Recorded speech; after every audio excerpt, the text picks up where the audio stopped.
M. Beaulieu, on revient l'année passée, on était ici même à l'espace Félix Leclerc. Vous nous aviez promis une suite à tout ça. Qu'est-ce qu'il y a de nouveau cette année avec vos trains, M. Beaulieu? Ah, mon Dieu, mon Dieu, mon Dieu. Comme j'avais promis l'année passée, bien, cette année, c'est un paysage hivernal avec le fameux Polar Express, comme j'avais promis l'année passée. Alors, c'est essentiellement, comme vous voyez, vous allez voir tantôt, le même réseau qu'on avait basé sur le réseau de 1954 qu'on avait au Syndicat de Québec à l'époque. On l'a agrandi, hein, nous on l'a agrandi, et cette année, on a tout converti ça pour un paysage hivernal en incluant le fameux Polar Express. Vous allez voir, c'est un train merveilleux basé sur l'histoire et le film du Polar Express que presque tout le monde a vu. Le film est sorti en 2004. Le livre est sorti en 1985, toujours sur l'inspiration d'un jeune écolier qui était TQ, qui se promenait sur le campus de l'Université du Michigan. Et sur l'Université du Michigan, il y avait une vieille locomotive qui était exposée, dont la Père Marquette 1225. Et la Père Marquette a servi de modèle pour le film Polar Express. Alors, lui, en 85, il a sorti le livre, Le Polar Express. C'était écrit, mais en 2004, lors du film, ils ont enregistré la voix de Tom Hanks, ils ont enregistré les bruits de la locomotive. Ce que vous voyez dans le film, les sons de chou-chou, là, tout était enregistré à partir du Berkshire Père Marquette 1225. Alors, c'est un train qui est fabuleux, c'est une histoire qui est fabuleuse. C'est un peu ça, ce qu'on rajoute cette année.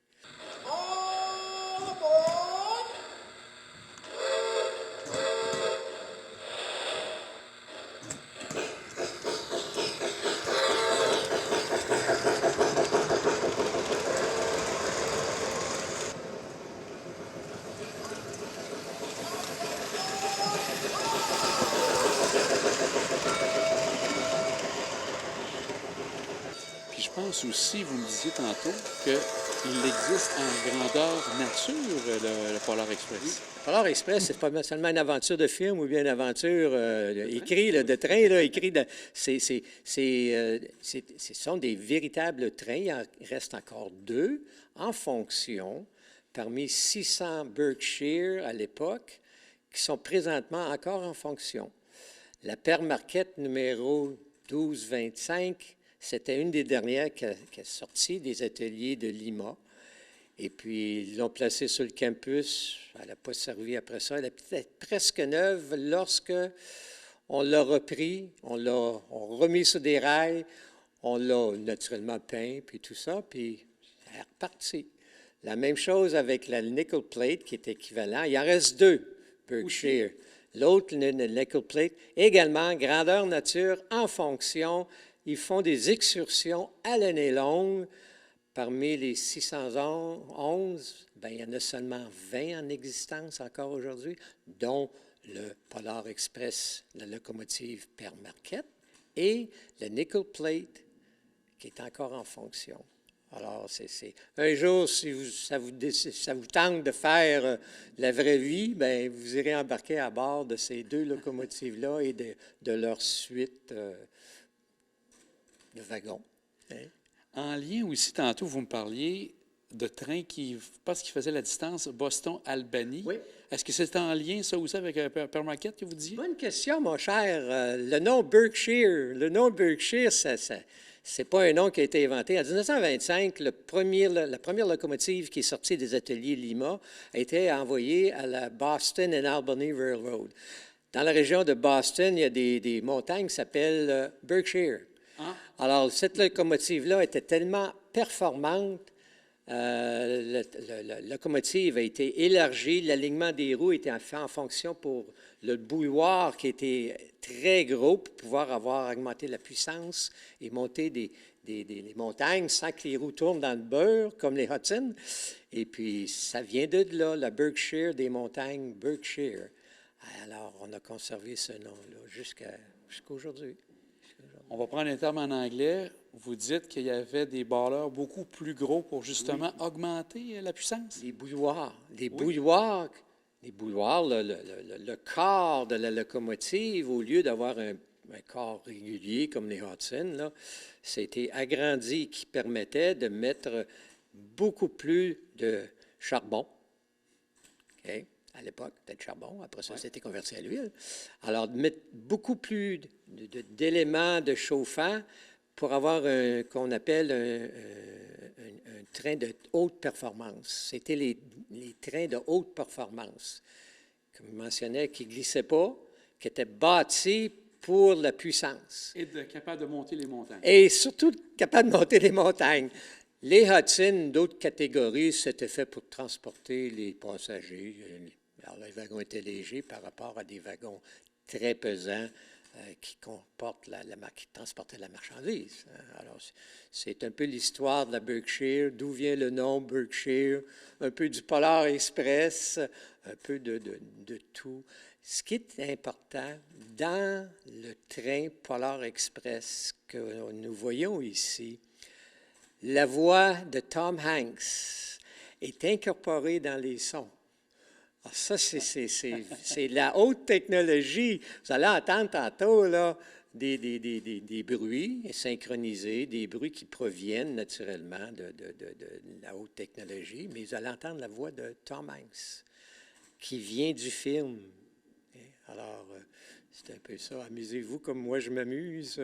Mais ce qui est plaisant, justement, c'est que les gens auront l'occasion de voir ce que vous avez fait ici, voir en action. C'est à quel moment, M. Beaulieu, que ça va se passer? Tout ça se passe le 10 et le 11 décembre. Alors, surveillez les annonces, mais le réseau va être en fonction le 10 et les 11. Le 10, c'est Pierre Lahoude qui donne une conférence sur les Noëls d'antan. Il va vous rappeler l'époque des trains électriques, je suis sûr. Mais également, le réseau va être ouvert. Le 11, il y a le film Polar Express. Venez voir le film Polar Express avec du chocolat chaud. Et le train va être en fonction après le film, naturellement. À la relâche d'école de 2023. De 2023, le réseau va être en fonction toute la semaine. Alors, pour les jeunes et les moins jeunes, comme l'année passée, bien, ça va être là, à moins qu'il y ait des tempêtes de neige, là, comme on a eu l'année passée. Et tout ça va se passer à l'espace Félix-Leclerc, à l'étage, je crois.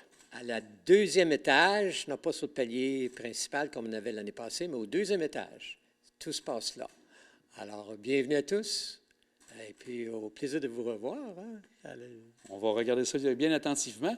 J'aimerais que vous me dites qu'il y a une personne bien importante pour vous qui vous aide pour monter tout ce décor-là. C'est toujours le fun de prendre les crédits pour soi-même, mais malheureusement, il y a quelqu'un, Marc, qui m'a aidé énormément dans le montage du réseau. Alors, je voudrais le présenter. Avancez-vous, Marc. Oui. Alors, Marc, vous avez aidé M. Beaulieu, justement, à tout monter ça. C'est combien de temps en tout, quand vous faites ça à deux? Ça a pris environ 2 semaines à 2 semaines et demie. Peut-être 3, je n'ai pas tout compté, mais ça a pris beaucoup de temps. Puis je passais à la matinée, l'après-midi ici, quand on pouvait, à peu près 3-4 jours par semaine. Et ça, en même temps, vous l'avez fait l'an passé aussi, donc ça vous a permis une petite pratique, on pourrait dire? Oui, ça m'a permis. C'est l'année passée que ça m'a permis une petite pratique, là. Mais cette année, là, les fils étaient tout identifiés, puis on a fait ce qu'on a pu pour remonter ça sans trop de difficultés, mais encore. Comment ça partait, cette affaire-là? Le fil, c'était quel premier fil? Où il était? On a cherché un peu quand même. Ah, et M. Beaulieu, vous avez quelque chose à rajouter? Peut-être que vous avez avancé un petit peu? Oui. Marc a oublié de mentionner que ça représentait 5 heures de travail chaque par jour. Oui. Multiplié à 2, multiplié par 3 semaines. Ça vous donne une idée de l'ampleur de ce réseau-là. Alors, je voulais seulement rajouter ça. Merci 1000 fois pour ta patience. Ça m'a fait plaisir. Bien, en tout cas, merci beaucoup, Marc. Puis on va inviter les gens à venir voir justement cette belle exposition. Absolument. J'espère qu'ils vont venir nombreux pour leur montrer comment ça fonctionne, puis on va les faire fonctionner. Ça va être tout fonctionnel. Bien, un grand merci, Marc. Merci. À bientôt. À bientôt. Vous venez de voir les dernières images prises par Jean-Paul Couillard, puisque notre collègue Jean-Paul a quitté pour la retraite dans les derniers jours. Alors, une retraite bien méritée. J'ai eu le plaisir de côtoyer Jean-Paul pendant quelques années et ce que j'ai remarqué de lui, c'est la partie justement d'enthousiasme, de bonheur à venir travailler et aussi de rendre les gens à l'aise, autant avec les entrevues que pendant et après les entrevues, et aussi un grand respect pour tous nos invités que nous avons reçus. Et j'ajoute également son professionnalisme, et ça nous a permis de faire de belles émissions tout au cours des années où Jean-Paul était là, pendant plus de 25 ans. Eh bien, Jean-Paul, au nom de la télévision d'ici, on te souhaite une belle retraite, un grand merci pour tout ce que tu as fait et prends du bon temps avec tous les tiens et on se revoit très bientôt. C'est tout pour une heure d'ici. Passez une belle semaine.